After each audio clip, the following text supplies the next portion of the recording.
Casa Cielo was the kind of place where the menus had no prices. The portions were insultingly small, and the waitstaff had perfected the art of looking down on you while maintaining perfect posture.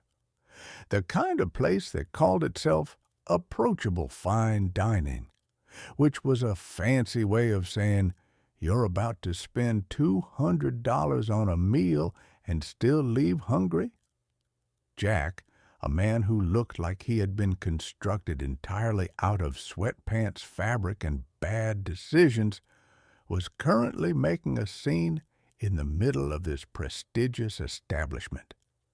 He had consumed an amount of alcohol that could be considered an act of biological warfare against his own liver, and the results were beginning to show. His face was a sweaty shade of lobster red.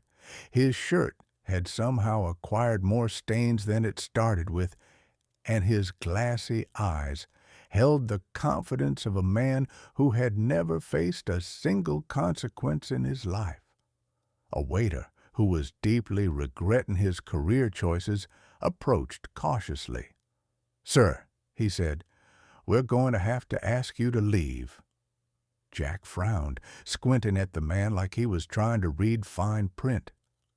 "Why," he slurred, dragging out the word as he gestured wildly with his breadstick. The waiter took a deep breath. "Well, for starters, you stood on your chair and declared Casa Cielo a scam because we wouldn't serve you a chalupa. You called our sommelier a juice nerd. You attempted to barter your watch for another round of drinks." "It's a Rolex," Jack interjected, proudly displaying the very fake Spider-Man-themed timepiece on his wrist. "And most recently," the waiter continued, "you have been repeatedly yelling, 'Do you know who I am?' at random diners, none of whom, in fact, do." Jack swayed for a moment, absorbing this information. Then, with a grand flourish, he stabbed a finger at his own chest. "Well, lemme educate you," he bellowed. "I'm Jack Silo. My father owns this place." The restaurant went silent for a moment. Then, at the far end of the room, someone snorted loudly. A couple at the bar burst into laughter. "You own Casa Cielo?" the waiter repeated, raising an eyebrow. "That's right," Jack declared. "This is my legacy, my birthright." "Sir," the waiter said flatly, "the owner's last name is Martinez." There was a long pause. Jack swayed. His brain worked at the speed of a dial-up internet connection. Then he jabbed a thumb at himself. Adopted. At this, the laughter in the restaurant reached a new volume. A woman at a nearby table actually had to dab tears from her eyes. Jack, sensing that the moment was slipping from his grasp, attempted to regain control in the only way he knew how, by demanding more alcohol. "Hey!" he barked, waving at the bartender. "Gimme another round." "You've had enough," the waiter said firmly. "No, you've had enough," Jack snapped back, which made no sense whatsoever. Then he hiccuped violently, doubled over, and proceeded to vomit directly onto the waiter's shoes. The laughter in the restaurant exploded. "Oh, my God!" someone cackled. "He threw up on the guy." A table full of teenagers had their phones out, recording the moment for the internet to cherish forever. A businessman was laughing so hard he actually had to brace himself against a chair. Jack, still swaying, wiped his mouth with the sleeve of his already ruined shirt and attempted to look dignified. "That," he said, gasping slightly, "was intentional."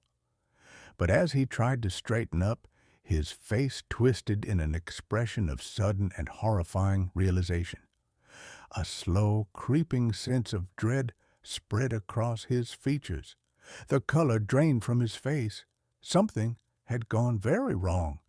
He clenched his jaw, his knees locked, and he took a single awkward step to the side as if tested whether movement was still possible. It was not. Jack Cielo had just shat his pants. The laughter in the restaurant went from wild to absolute chaos. A chef actually stepped out of the kitchen to see what was going on, took one look at the disaster before him, and immediately turned back around. "All right, that's it," a voice declared. The restaurant manager, who had been watching this unfold with growing horror, had pulled out his phone and was already speaking to the police. 2 officers arrived within minutes, stepping through the doors with the tired expressions of men who were deeply familiar with drunken buffoons making fools of themselves. "All right, Mr. Cielo," one of the cops sighed, grabbing Jack by the arm. "Time to go." You're making a huge mistake," Jack mumbled as they led him toward the exit. "Not as big as the one you made in your pants," the other officer muttered under his breath. The laughter somehow got even louder.